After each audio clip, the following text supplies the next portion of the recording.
সহজে পেঁচা আঁকতে প্রথমে একটা ইউ লিখে নিতে হবে, এর নিচের দিকে একটা ঠোঁট এরকম এঁকে দিতে হবে, তার সঙ্গে দুই পাশে দুইটা চোখ এঁকে দিতে হবে।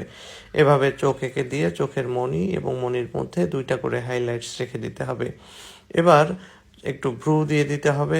এরপরে আমরা পেঁচার নাকের উপর থেকে এরকম চিকন চিকন লাইন উপরের দিকে দিয়ে দিচ্ছি। আপনারা পেন্সিল দিয়ে করলে যে কোনো পেন্সিলই ব্যবহার করতে পারেন। এর উপরে এরকম মোটা আর একটা লাইন দিয়ে মাথাটাকে কমপ্লিট করে ফেললাম।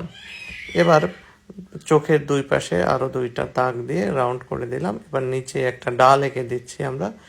এই ডালটাকে কমপ্লিট করার পরে 3 এর মতো করে এভাবে দিয়ে পেঁচার পা এঁকে দিয়ে বডিটা এভাবে এঁকে দিচ্ছি, দুই পাশে দুটো ডানা এঁকে দিচ্ছি এভাবে।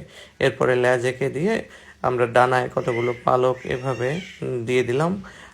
এরপরে খুব দ্রুত আমি কালার করে দিচ্ছি। কেমন লাগলো?